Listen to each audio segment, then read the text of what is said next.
Tonight on CBC Vancouver News. BC's weak economic forecast and U.S. tariffs largely to blame. That is definitely going to be a strain.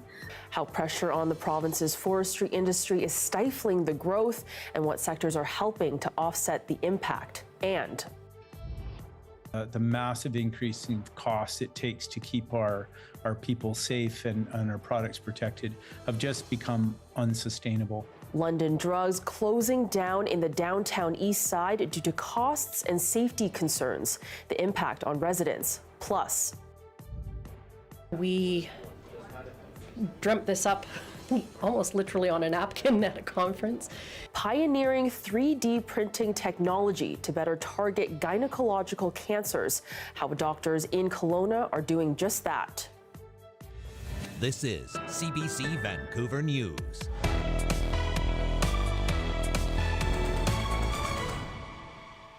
Good evening and thanks for joining us. I'm Jessica Cheung. A new report says BC's economy is expected to grow 1.6% this year, a slight uptick from last year, but still considered by experts as a poor increase.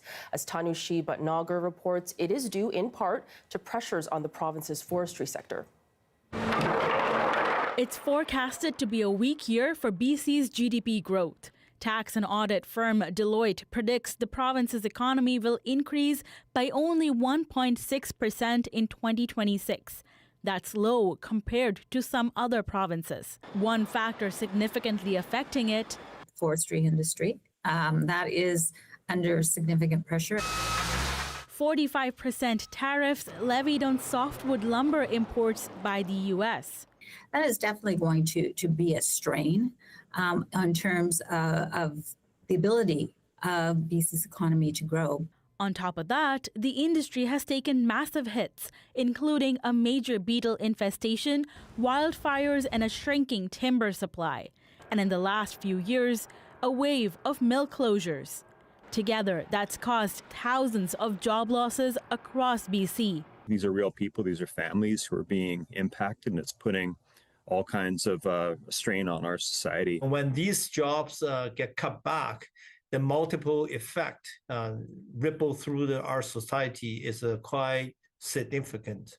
Later this week, Premier David Eby and Jobs Minister Ravi Kahlon will be traveling to India.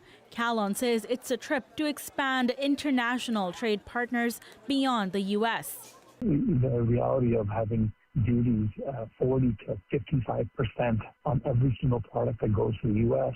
It's incredibly hard for any of our companies to be able to compete with that. Deloitte says its forecast is based on the province securing federal support for the forestry sector. But despite a dismal outlook for the GDP, all is not lost. The report says BC's North Coast transmission line and the Silism's LNG project has set the province up for a better financial future. Both of those projects are now on the federal fast-track list. Tanushi Bhatnagar, CBC News, Vancouver.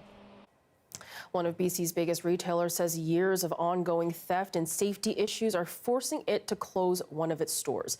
The London Drugs in the Woodwards building on Vancouver's downtown east side will shut its doors February 1st. And as Amelia John reports, people in the community say they're disappointed with the decision. This London Drugs inside the Woodwards building on Vancouver's downtown east side has been open for over 16 years, but it's closing over what the company calls prolific theft and violence. We've lost tens of millions of dollars in that location since it opened. And, London Drugs is known for its community spirit and giving back to the community, but there are extremes and we just couldn't see a path forward to continue to withstand that. People in the community say it's one of the last affordable general stores in the neighborhood. As a shopper, I have noticed over the past few years, there's been an increase in security for London Drugs. So I feel for the company, and obviously that's a hard thing to deal with, but the community still needs the items that they're supplying. I've been here 8 years and it's really been valuable to me. I'm going to be sad. It's very convenient, so I'm just going to have to go further. Residents are also wondering where they'll go for postal service after Canada Post told customers to use this location after its Chinatown office closed in November. I'm completely frustrated. Since Canada Post closed their one post office in the downtown east side, this is the next closest one. And so now we're losing that. London Drugs has thanked police for their support, but a city councillor says there's only so much officers can do. These are mental health and addictions issues. We just don't have the capacity provincially. We don't have enough treatment beds. We don't have enough mental health care. It's an incredibly dire situation, and I think it's getting worse by the day. It's a sentiment shared by business groups. We have very smart people within government and the community who know how to respond to the issues of addictions and mental illnesses.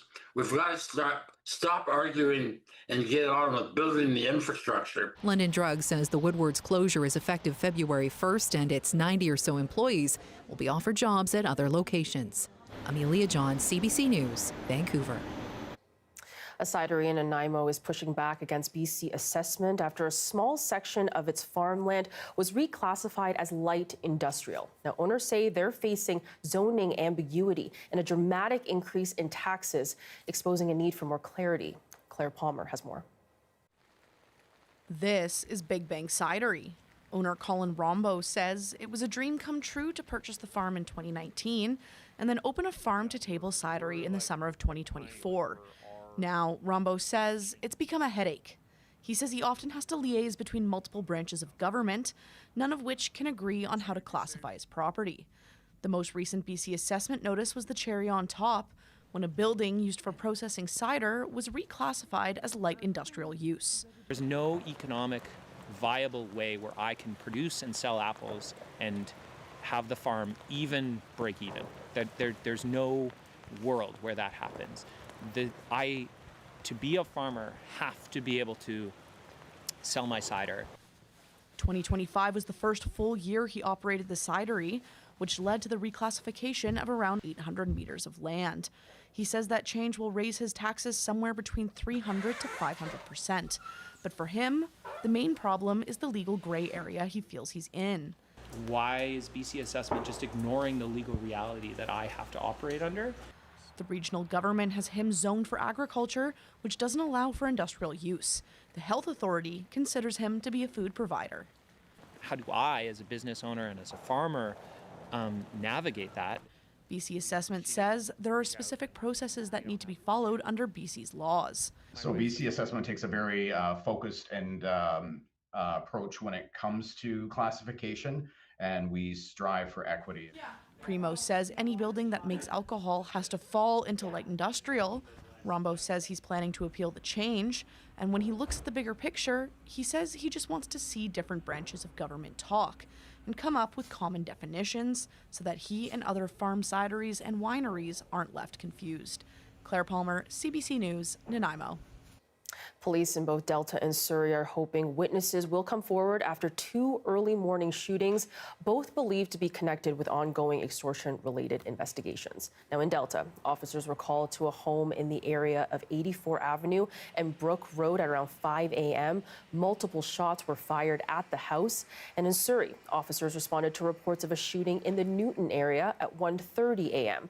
Bullets damaged the home, and both police departments say no one was hurt in either of the shootings. Now, 2 people have been found dead inside a Delta home early Wednesday morning. As Sorab Sandhu reports, the deceased were elderly adults who were found during a welfare check. Delta police say just after midnight, officers were called to a home in the 4600 block of London Crescent in South Delta neighborhood for a wellness check. Inside the home, they found the bodies of 2 elderly adults. Police say they are not looking for any suspects at this time, and this was an isolated incident with no public safety risk. I was shocked because it just doesn't happen here. Ladner is such a small, close-knit community. Police have not released the identities of the victims. One neighbor described the occupants of the house as a quiet elderly couple whom she had known for a number of years. Walked hand in hand all the time together, very close couple. I can't believe it. Delta police say its major crimes unit is investigating the circumstances around the deaths. Sorab Sandhu, CBC News, Delta. Now to Langley, where RCMP there say a 15-year-old was found dead inside a home following a fire this morning. Police say that they responded to the structure fire in the 6500 block of 248th Street around 7 a.m. Now, Township of Langley firefighters found the place fully engulfed in flames. The cause of the fire is under investigation, though there is no indication of criminality at this time.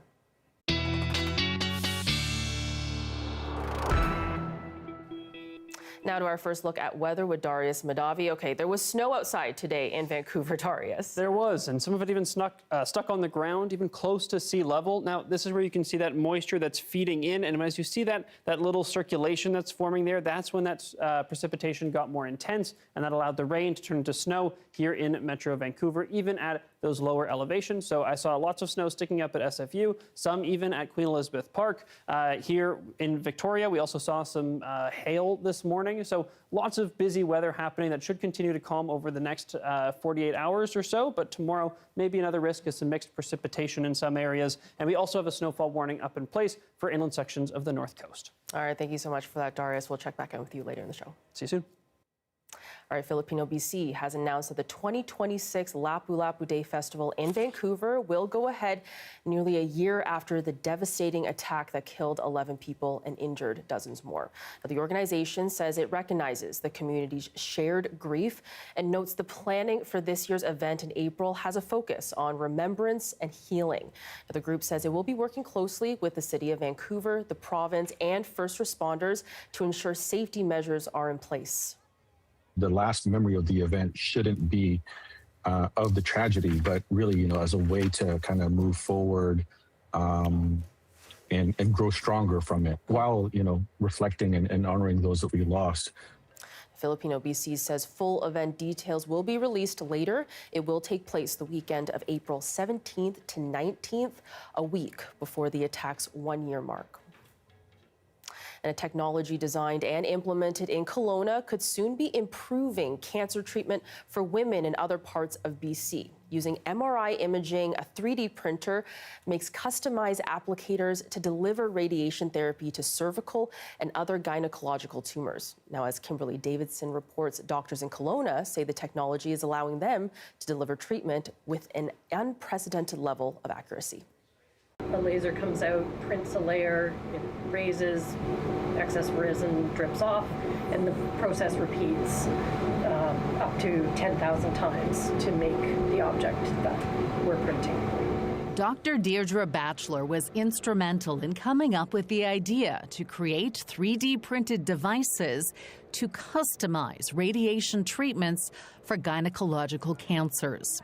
The treatment involves targeted internal radiation called brachytherapy, and sometimes the shape of the standardized device meant to deliver that radiation just wasn't right. This was the dream of myself and a physician who has since moved back to Quebec, and we were frustrated by having patients where we couldn't get radiation in the shape that we wanted to treat our patients. So we dreamt this up almost literally on a napkin at a conference, and then worked for about 4 years to get the funding for a printer. Radiation oncologist Dr. Hamid Razi says the technology allows him to customize radiation delivery devices for his patients based on MRI imaging.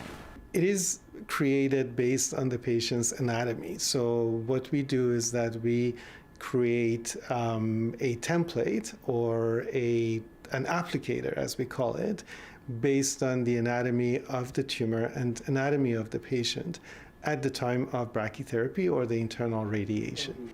Dr. Razi says this is improving precision, safety, and the effectiveness of the treatment. The more conformal you become, it means that you are going to increase the dose to the tumor while you are protecting the normal structures. And that really translates into an improved outcome.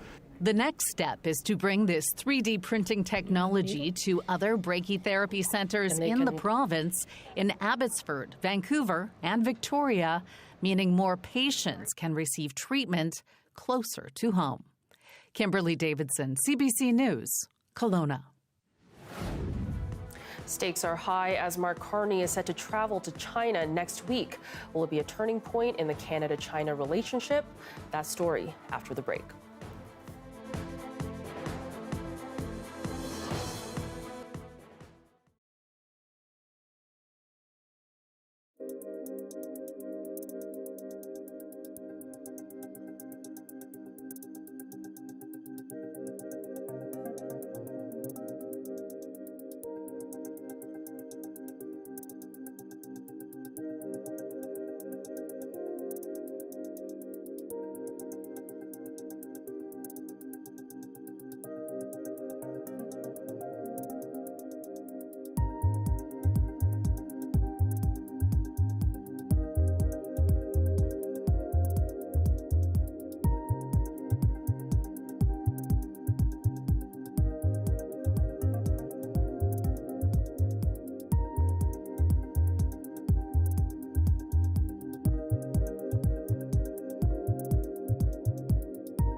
Welcome back. Canada is far from immune to U.S. actions and threats. The government explicit about finding new partnerships. Now, the Prime Minister may be resetting an older, damaged relationship. Next week, Mark Carney will travel to China.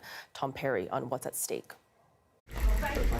Chinese President Xi Jinping invited Mark Carney to visit Beijing when the two leaders met last October at the APEC summit in South Korea. Our countries have a long history. Carney will be the first Canadian Prime Minister to travel to China since 2017, as he seeks to thaw relations and boost trade. Never have all your eggs in one basket. We have too many eggs in the American basket. Carney's goal to steer Canada's economy away from its reliance on the U.S. and the temperamental trade policies of Donald Trump. Our relations with the United States are more complicated. We're going to have to be able to chew gum and walk at the same time. But ramping up trade with China comes with challenges of its own. No, it has got a track record of weaponizing interdependence. Beijing has shown it's not shy about throwing around its economic weight, slapping tariffs on Canadian seafood and agriculture products in response to Canadian levies on Chinese electric vehicles. There's also the matter of Chinese interference in Canadian elections, the country's human rights record, and its detention of 2 Canadian citizens for 3 years over the arrest of a Chinese tech executive, which sent Canada-China relations into freefall. One of those Canadians is Michael Kovrig.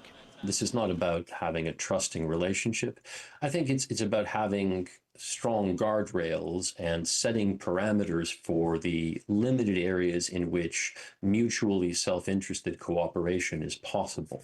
Mark Carney says he wants guardrails around Canada's relationship with China in areas like defense, artificial intelligence, and critical minerals. The Prime Minister's office has confirmed that after China, Carney will be stopping in Davos, Switzerland to attend the World Economic Forum, with opposition Conservatives accusing Carney of once more jetting off around the globe while Canadians suffer at home. Tom Perry, CBC News, Ottawa. The news about Carney's trip to China comes just one day after BC Premier David Eby said he'll be heading to India to drum up trade. Now, both trips aim to diversify our trade relationships. Katie DeRosa reports. Prime Minister Mark Carney's trip to China being applauded by BC's Jobs Minister. Well, it's encouraging. I think it's important to see the Prime Minister do that, to reach out to different countries to strengthen our relationships and build more trade networks. If you look at the largest economies in the world, U.S., China, and very soon, third largest will be India. Ravi Kalant was speaking to CBC News from the Vancouver airport on his way to India, where he and Premier David Eby will spend 6 days on a trade mission. The common goal of both trips, finding new markets for Canadian wood and energy products and reducing our reliance on the U.S. Economic relations, finding new opportunities, especially in the energy sector, will be front and center, as well as, of course, discussions on tariffs.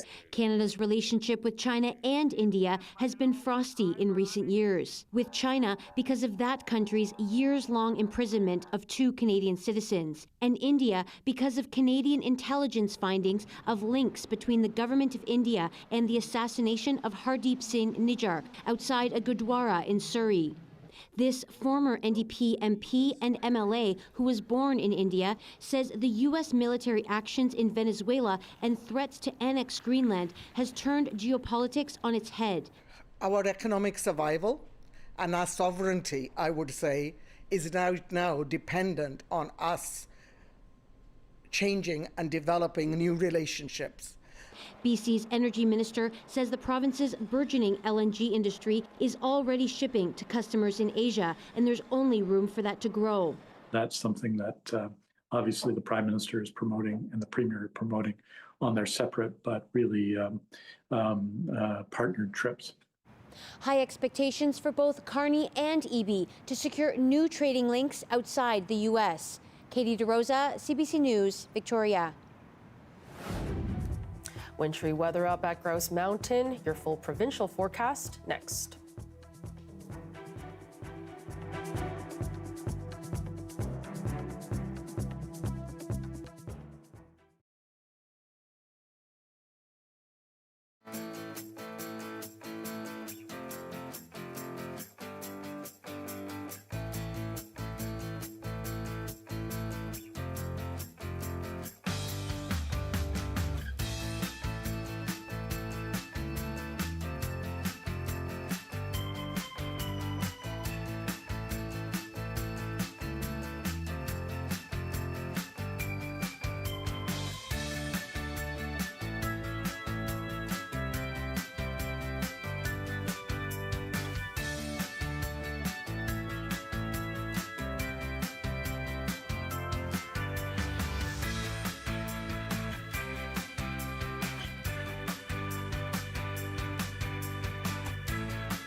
Welcome back. There's great concern in Europe over U.S. President Donald Trump's repeated threats to take control of Greenland. U.S. Secretary of State Marco Rubio says he plans to meet with Danish officials next week, while the White House confirmed Trump is considering a, quote, range of options to acquire Greenland, including military force. Crystal Gumansing reports from London.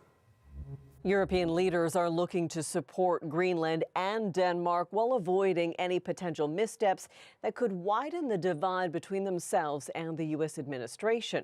An urgent meeting has been requested with the U.S. Secretary of State Marco Rubio by Denmark's foreign minister and his counterpart in Greenland.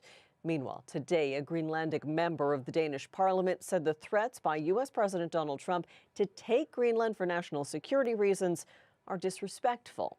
This is completely appalling to me, if you ask me. I think it's a completely wrong way to collaborate with other partners, and this is something that, you know, I'm very opposed to, even talking in these kind of senses. So it's very disrespectful towards the Greenlandic people.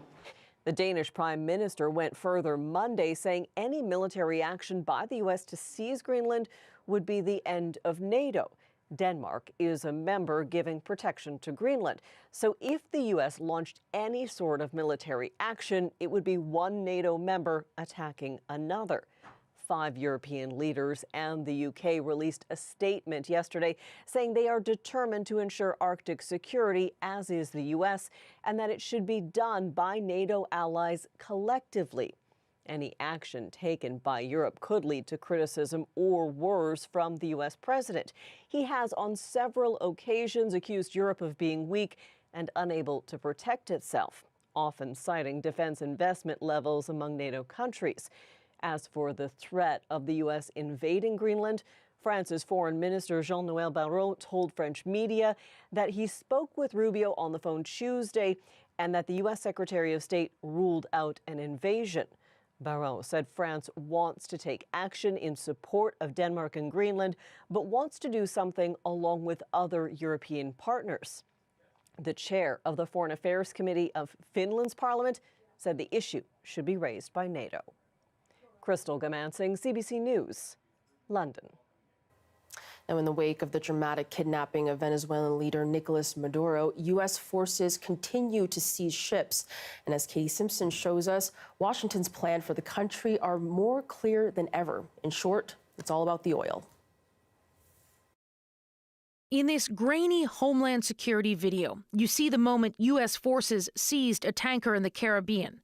Authorities scour the vessel, which American officials say is linked to sanctioned Venezuelan oil, one of 2 captured in less than a day. Along with this tanker, which sailed under a Russian flag and had evaded American authorities for weeks. This was a Venezuelan shadow fleet vessel that has transported sanctioned oil, and the United States of America, under this president, is not going to tolerate that.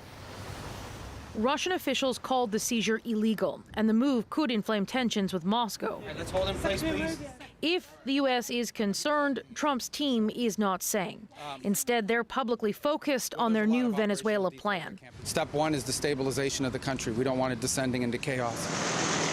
The Trump administration says once the country is stable, step 2 is recovery, and it involves revitalizing Venezuela's oil industry. Ensuring that American, Western, and other companies have access to the Venezuelan market in a way that's fair. And plenty of private American companies want in, according to Trump's team. I'm getting barraged with inbounds. We're interested. How can we get involved? The U.S. says Venezuela has already agreed to hand over up to 50 million barrels of sanctioned oil to be sold at market value, with the Trump administration controlling the money. But the deal does not appear to be final, as Venezuela's state oil company says negotiations are ongoing. The U.S. is pressuring the regime to cooperate, in part with the military buildup off Venezuela's coast, where American troops are enforcing a partial blockade. So we're continuing to be in close coordination with the interim authorities, and their decisions are going to continue to be dictated by the United States of America. On Capitol Hill, more American lawmakers were given classified briefings, sparking new criticism from Trump's opponents. This is an insane plan. They are talking about stealing the Venezuelan oil at gunpoint for a period of time undefined as leverage to micromanage the country. And Donald Trump says he plans to meet with Colombia's president at the White House. Trump abruptly changing his tone after suggesting similar military actions seen in Venezuela could happen in Colombia. And as Paul Hunter explains, that spurred protests across Colombia. In Cúcuta, near Colombia's border with Venezuela, they marched through the downtown streets in solidarity with Venezuelans and for sovereignty here in Colombia. Donald Trump is a man who is insane and has a sick mind, says this man, and he should not be able to rule anything on this earth. The anger aimed indeed at U.S. President Donald Trump on this National Day of Protest in Colombia, following Trump's arrest of Venezuelan President Nicolas Maduro on the weekend and his apparent casual threat he could take similar action in Colombia over drug trafficking issues. I say to the U.S. president, Colombia, Venezuela, all the other Latin countries are sovereign countries, he says. We don't need anyone to come in and solve our problems. The rallies carried on throughout the country, including in western Colombia, where they burned the American flag. But just as the biggest crowd of all gathered in the capital, Bogota, brandishing all sorts of anti-Trump messaging, a surprise. A post from the U.S. president on his Truth Social platform. Trump and Petro had just had a phone call. It was a great honor to speak with the president of Colombia, Gustavo Petro, who called to explain the situation of drugs and other disagreements that we have had, wrote Trump. I appreciated his call and tone and look forward to meeting him in the near future. Trump suggesting they'll soon meet at the White House. At that demonstration in Bogota, Petro said the call lasted an hour or more, adding, I requested direct communications between the two governments and the two presidents be reestablished. And that was Paul Hunter reporting from Colombia. An anger in Minneapolis tonight after a woman was shot and killed by an ICE agent. Now, the Department of Homeland Security says the woman was committing an act of domestic terrorism, but the mayor of Minneapolis is calling on the federal agents to leave his city. Katie Nicholson has the latest from Washington. And a warning, some of you may find the images in this story disturbing. Minneapolis and St. Paul are on high alert tonight after an ICE agent shot and killed a 37-year-old woman in Minneapolis. This is one of the videos circulating that has been verified by CBC News. A woman in an SUV is parked in the middle of the street, apparently blocking the road. ICE agents stop their vehicle and walk towards her. One officer grabs the handle. She puts the vehicle in reverse briefly, then pulls forward before another agent fired 3 shots into the vehicle. Homeland Security had just sent 2,000 more agents into Minnesota following a December surge in the state. The Secretary of Homeland Security, Kristi Noem, was quick to defend the actions of her agents. It was an act of domestic terrorism. A woman attacked them and those surrounding them and attempted to run them over and ram them with her vehicle. An officer of ours acted quickly and defensively shot to protect himself and the people around him. U.S. President Donald Trump posted a video that appeared to be a different angle of the incident and wrote in part, the woman driving the car was very disorderly, obstructing and resisting, who then violently, willfully and viciously ran over the ICE officer, who seems to have shot her in self-defense. Based on the attached clip, it's hard to believe he is alive, but is now recovering in the hospital. The mayor of Minneapolis, Jacob Frey, said he saw a video of the incident and said that Homeland Security's version of what happened was BS. And he had this message for ICE. To ICE, get out of Minneapolis. We do not want you here. Your stated reason for being in this city is to create some kind of safety, and you are doing exactly the opposite. People are being hurt. Families are being ripped apart. Long-term Minneapolis residents that have contributed so greatly to our city, to our culture, to our economy are being terrorized, and now somebody is dead. That's on you. Governor Tim Walz activated the Emergency Operations Center and issued a warning order to prepare the Minnesota National Guard. And from here on, I have a very simple message. We do not need any further help from the federal government. To Donald Trump and Kristi Noem, you've done enough.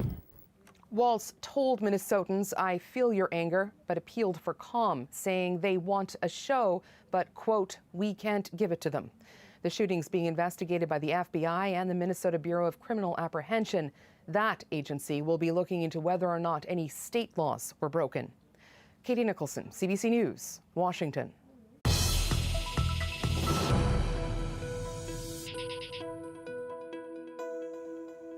Diet has always been a go-to part of weight loss, but these days millions are turning to medications like Ozempic.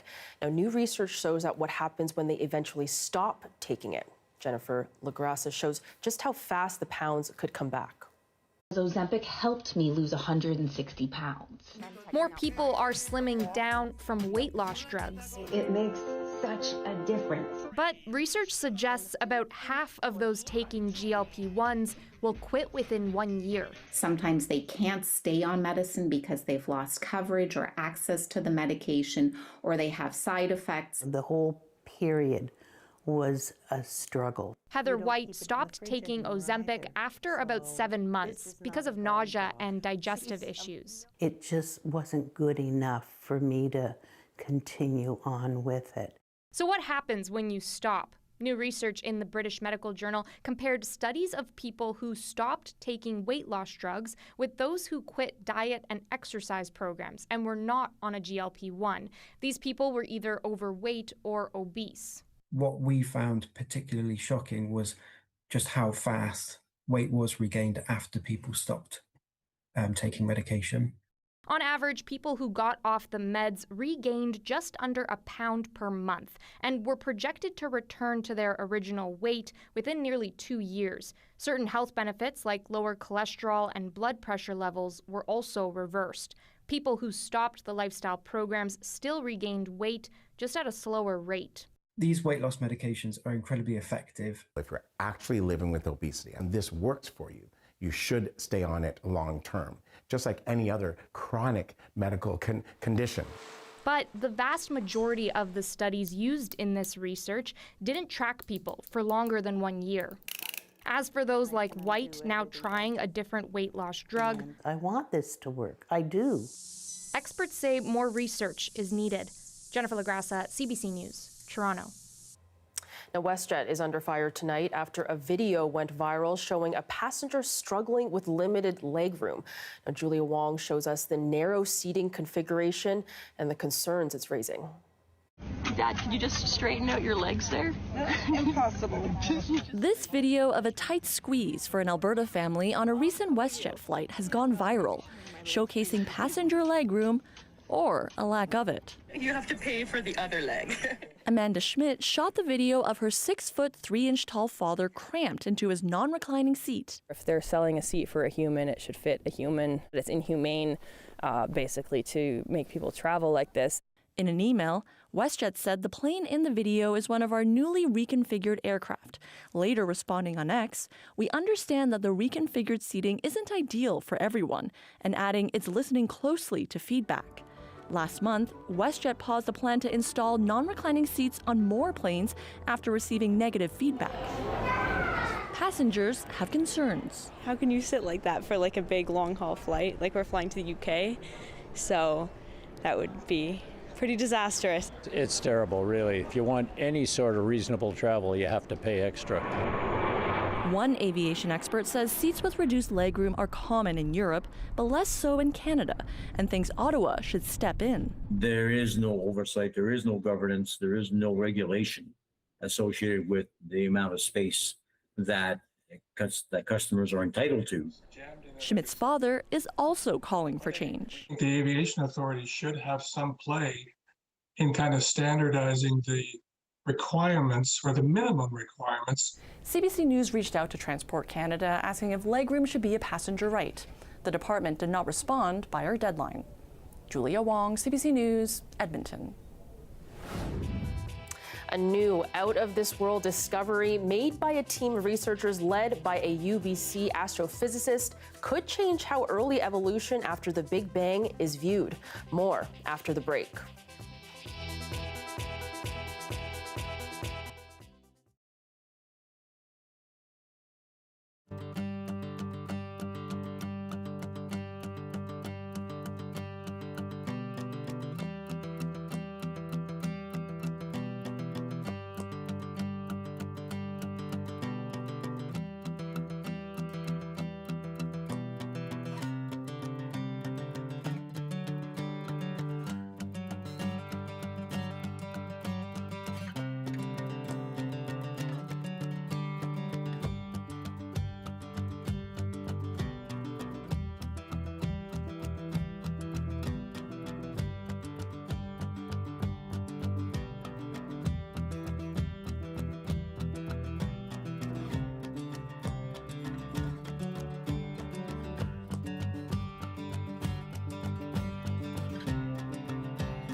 The weather update is brought to you by the BC Cancer Foundation. The future of cancer care can be your legacy. Fuel innovation and life-saving treatments by leaving a gift in your will today.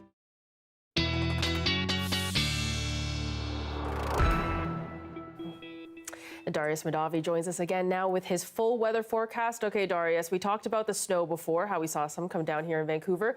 Can we expect more of that? Well, yes. The answer is yes. Maybe not here in Vancouver, not at sea level, at least, but there is more snow on the way, which is why we have to talk about the avalanche danger. We talked about this yesterday, but it's important to return to it because a lot of times people don't even know that they're heading into avalanche terrain. A study actually came out a month or two ago that showed that when folks head up into Vancouver's local mountains, they usually don't know that they're heading into avalanche terrain. Because if you're just going, snowshoeing, cross-country skiing, doing these seemingly low-risk activities, you can still very easily be heading into avalanche terrain and be at risk. And people die every year because of that. So avalanche.ca is a great resource to go and see where the highest avalanche danger is in the province, where your area is. And if you were to go here to avalanche.ca right now, you'd see a map that looks very much like this. If you were to tap on one of the areas, like let's say I wanted to see more about the Whistler area, the sea to sky region, it would then take me to these, a lot more information. Like I could see at each different level of the mountain what the avalanche danger looked like, what the biggest risks are, and then it would give me advice on how to stay safe. So avalanche.ca, great resource this time of year. Keep an eye on it because avalanche danger is high across BC right now. Now, like I said, more snow is on the way. Things are definitely calmer than they were today and yesterday across southwest BC over the next couple days. But as we get into Friday and then Saturday, we're going to see more and more precipitation arrive, first for the north and central coast and then heading south. And that means a lot of snow as well. Temperatures will be coming up, but not enough to really see rain at the top of the local mountains or anything like that. Freezing levels are low enough that we'll continue to see snow there, so nothing to worry about on that front. But again, this is today through Friday. That precipitation really starts to arrive on Friday, so that means that Saturday and Sunday we'll start to see higher accumulations. But even over the next few days, even with just some showers and flurries moving through, a fair amount of snow for many of the mountains across the province. Temperatures also fluctuating a bit over the next few days. Again, big drop in Fort St. John and the Peace region for tomorrow. Then temperatures start to recover across BC in places in the southern interior. You can expect to see temperatures up around 6 or 7 degrees, especially in the Thompson region around Kamloops. Conditions across the province tomorrow, we have sunshine in quite a few areas, but also some lingering flurries, and we have that snowfall warning up on the inland north coast. That should last until tomorrow morning. Mixed skies tomorrow, some showers or flurries are possible. Flurries at those higher elevations, but less intense precipitation means less risk of flurries anywhere low, and then showers continue on Friday. All right, yeah, look at all of that precipitation coming down. Thank you so much for that, Darius. Thank you.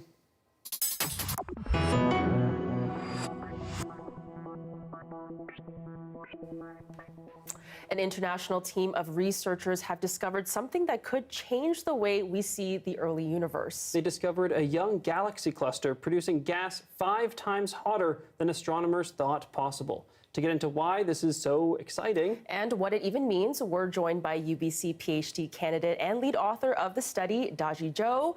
Okay, Daji, thank you so much for joining us. Tell us more about this discovery and what's so unusual about it. Thank you. We found a huge amount of extremely hot gas in a distant baby galaxy cluster 12 billion years ago. It is a time when the universe just began. It is very surprising because this kind of hot gas was thought to only exist billions of years later, and the gas we discovered is much hotter than our expectation. Wow, okay, so obviously this is a very eye-opening discovery. Can you take us back and talk about how other galaxy clusters astronomers have observed behave in terms of how hot that gas is? So far, we didn't have any detections before our discovery this time. And we usually think the temperature of the gas in the early time should be cooler, but in our study, this gas is much hotter. So it is because, according to our current theory, the intra-cluster gas inside the young galaxy clusters in the early universe should still be cool and less abundant, as these baby clusters are still accumulating and heating their gas. But this one is already pretty abundant and even hotter than the many mature clusters that we see today. So this forces us to rethink about our current understanding of how large structures form and evolve in the universe. That's very cool. And I just want to highlight for a second, the universe, 13.8 billion years old. This galaxy is galaxy cluster is 12 billion light years away, meaning when you study it, you're looking 12 billion years into the past, which is just very cool, which is why when we see a lot of reaction from astronomers about this news, about it finding this very hot gas so early in the evolution of the universe, people are surprised. How do you react to making this discovery? Yes, actually, so the structure we see is only 1.4 billion years age of the universe. So it is a very massive kind of surprise. It is the age only 10% of the current universe age. And honestly, it is a pretty unexpected discovery. So we even couldn't believe our detection was real at the beginning. We were very cautious and have verified our results in many different ways. And I'm actually I was very excited when our detection become very solid. But I also prefer to let the world speak for itself. What our discovery made clear is that young galaxy clusters could also have very hot atmosphere much earlier than we expected. This is a very big shift in our current understandings of the cluster evolution. Yeah, it's very much game-changing, and I can't wait to see where your research goes next. UBC PhD candidate and the lead author of the study, Daji Zhou. Thanks for joining us. Yeah, thank you. And no one has ever said Canadian content is sexy, but somehow the creators of global streaming phenomenon Heated Rivalry make it so. You won't want to miss our next story. Stick around.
Hi, I'm Amy Bell, and this is your CBC Inbox. CBC is a proud partner of the UBC Lunar New Year celebration on February 12th. It's a special evening with CBC's Leanne Young celebrating the Year of the Horse. For more information, visit alumni.ubc.ca. And never miss a special programming series, event, or contest. Subscribe to CBC's e-newsletter and keep connected with us.